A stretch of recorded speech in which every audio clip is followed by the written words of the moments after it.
tidak dipungkiri lagi bahwasanya memang nahwu sorof ini adalah hal yang sangat penting dalam rangka kita bisa memahami teks-teks keilmuan-keilmuan yang akan dipelajari di tingkat kuliah ini, gitu ya.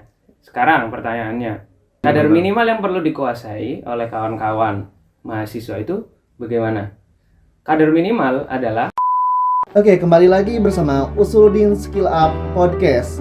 Di sini kita dengan tema saat ini yakni paham kolor bisa banget. Di sini aku ada Ali dan juga ada Igun untuk membarengi kalian berdiskusi dengan Ustadz Nazib. Oke, di sini kita udah ada Ustadz Nazib. Selamat kabar, Ustadz. selamat datang juga. Selamat kabar sih.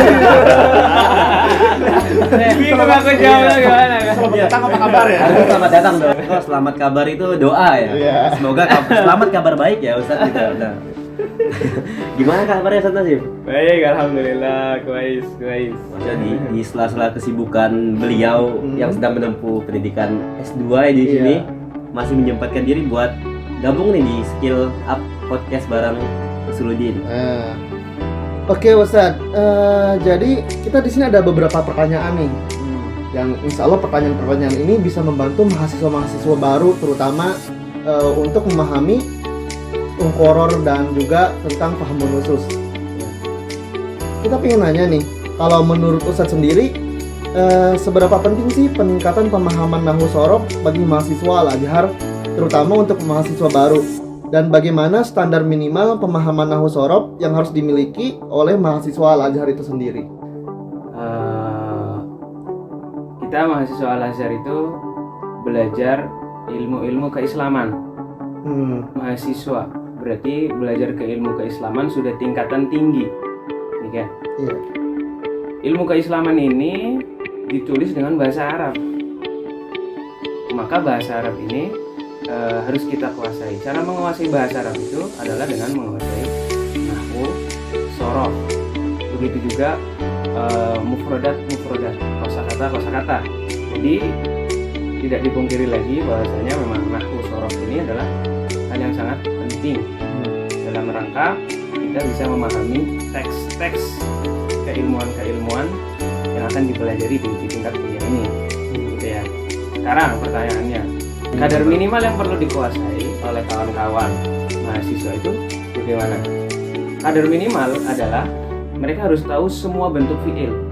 Ada yang kita katakan fa'ala, ada fa'ula, ada fa'ila, ada fa'ala, ada fa'ala. Jadi mereka setiap kali menemukan bentuk kayak gini tahu dia fi'il. Begitu juga nanti bentuk presentnya, mudhoreknya. Iya. Kalau yang seperti ini nanti yufa'il atau yufa'il atau yaf'il. Maksudnya dalam rangka kita tahu oh ternyata ini bentuk fi'il loh daripada ini. Begitu nanti kita harus tahu kata kata bendanya. Biasanya kan sebuah fi'il tentu ada kata bendanya yaitu masdar. Nah, maka yang perlu mahasiswa ketahui adalah paling pertama adalah bentuk fi'il itu bagaimana, madhi itu bagaimana, mudhari itu bagaimana, masdar itu bagaimana. Kemudian kita tahu setelah itu bahwasanya setiap kali ada fi'il gabungkanlah dengan ilmu nahwu. Setiap kali ada fi'il kalian mesti cari, mesti ada pelakunya, ada fa'ilnya. Kemudian kalau sekarang pertanyaannya, setiap fi'il itu mesti ada fa'il, tapi nggak mesti ada maf'ul, nggak mesti ada objek. Maka cara tahu ada objek atau tidaknya bagaimana? Lihat kamus, iya kan? Berarti di sini kita ada banyak hal, iya kan? Yaitu ada kita perlu tahu dulu bentuk-bentuk fi'il, bentuk-bentuk masdarnya, kemudian perlu nanti setelah tahu penggunaannya di dalam kalimat ini termasuk yang punya maf'ul atau tidak. Oke, setelah kamu udah tahu hal itu kurang lebihnya, maka ketika kamu baca praktekkan nahwunya. Bahwasanya yang nanti jadi fa'il kamu baca marfu'. Maka itu alamat rafa. Ada kadang kamu pakai doma, kadang kamu pakai wawu, kadang kamu pakai ini. Ketika kamu tahu misalnya ada kata-kata tertentu, ini fi'ilnya mesti ini. Fa'ilnya kira-kira mana? Oh ini fa'ilnya, maka kamu baca doma. Kira-kira maf'ulnya mana? Oh ternyata maf'ulnya di belakang banget. Maka yang di belakang banget dibaca fathah misalnya. Alamat nasab yang dibaca di ilmu nahwu. Jadi kadar minimal itu adalah yang paling penting banget adalah kamu mengetahui skill bentuk-bentuk kata, bentuk-bentuk kata fiil, bentuk-bentuk kata isim. Setelah itu kamu baru praktekkan nahwunya. Sampai situ saja belum cukup, karena kita juga perlu kosakata yang banyak. Gitu kan ya. Paling tidak kita tahu, oh ini kemungkinannya bacanya yasuru ataukah yusiru ataukah misalnya yasaro. Tergantung ini konteks lagi bahas apa nih. Makanya itu dicari di kamus. Misalnya yasaro kok mudah, nggak mungkin artinya mudah di mana. Yusiru artinya rahasia. Oh ini pasti yusiru rahasia. Atau di sini membahagiakan, berarti yasuru. Gitu. Kurang lebihnya. Itu kayak di bahasa Inggris juga gitu kan. Kamu tahu bentuk pasnya gimana, presentnya gimana, terus bentuk nounnya gimana. Gitu. Itu yang paling penting. Jadi semuanya saling berkaitan. Misalnya ada lagi pembahasan sholat, ya kan? Al-imamu ya sin ro fi sholatil zuhri. Masa imam di sini ya saro, imam mudah di sholat zuhri? Enggak mungkin. Iya kan? Atau imam ya suruh, imam membahagiakan. Masa imam membahagiakan? Iya, imam kan membimbing harusnya apa? Nah, makanya di sini kira-kira apa ya ini ya? Oh, pas dicek di kalian cari di kamus. Iya, sinro. Ternyata ada yang artinya mensirkan, merahasiakan atau tidak ngomong secara jelas, itu yusiru. Oh, berarti di sini al-imam yusiru fi sholatil zuhri. Pas gitu kan. Jadi semuanya dikaitkan. Begitu. Itu kemampuan paling dasar yang harus dimiliki semuanya. Makanya biasanya itu teman-teman mau tidak mau dia harus tahu bentuk-bentuk daripada kata. Makanya di buku Mesir tuh ada, di Arab itu ada.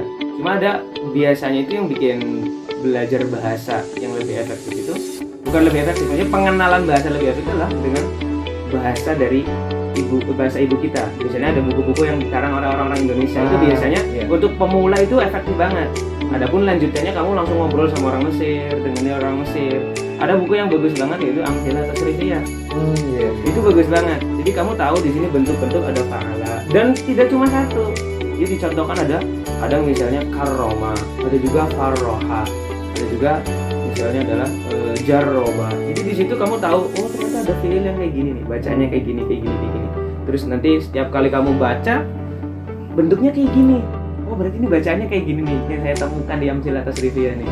Oh, Amthilah Tasrifiyah itu yang warna kuning itu ya, Sat? Iya, warna kuningnya itu karangan siapa? Syekh Ali Maksum. Itu bagus banget. Nah, itu yang paling penting harus dikuasai semua orang. Bahkan di situ juga ada bentuk-bentuk jamak misalnya.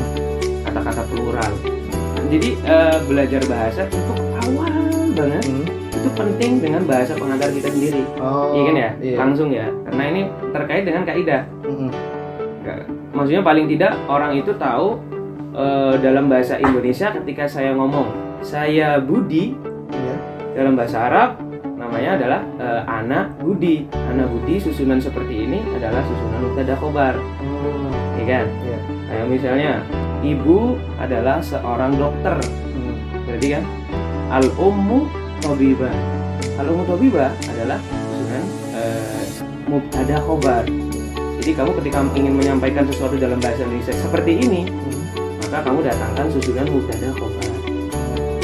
Gitu. Jadi pengantarnya dalam bahasa Indonesia dulu memang. Ya, karena kita kalau langsung tiba-tiba dengar orang Arab atau langsung baca buku pengantarnya bahasa Arab misalnya, kamu awal mula pengen belajar bahasa Arab nih, langsung dibawa belajarnya kitab Tuhfah Saniyah misalnya, itu nggak bisa.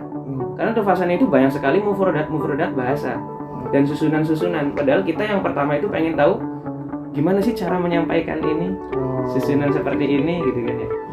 Begitu. Tapi terkadang ketika kita udah tahu nih bentuk fiil apa aja, bentuk maf'ul apa aja, namun ketika mencoba mengaplikasikannya dalam memahami nas-nas Arab, kadang bingung Ustaz. Jadi ini sebenarnya jadinya maf'ul atau jadi fa'il nih gitu. Itu kira-kira gimana tuh? Nah itu balik lagi, itu makanya perlu ada yang namanya bimbingan. Kan kita apalagi kita dalam pelajaran mukoror ya. Itu kan ilmu keislaman. Nah ilmu keislaman ini dia perlu ada yang membimbing. Ketika kamu menemukan sebuah kata misalnya, jadi misalnya ya suro atau yasaro atau yasaro, yasuru, bisa jadi itu kemungkinan banyak, ya kan?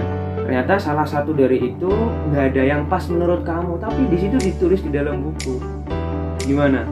Cara prakteknya adalah meminta bimbingan dari yang lebih senior. Atau memang karena kita itu awal beberapa orang itu bisa membaca dengan enak, itu karena sebelumnya sudah diajarkan terlebih dahulu.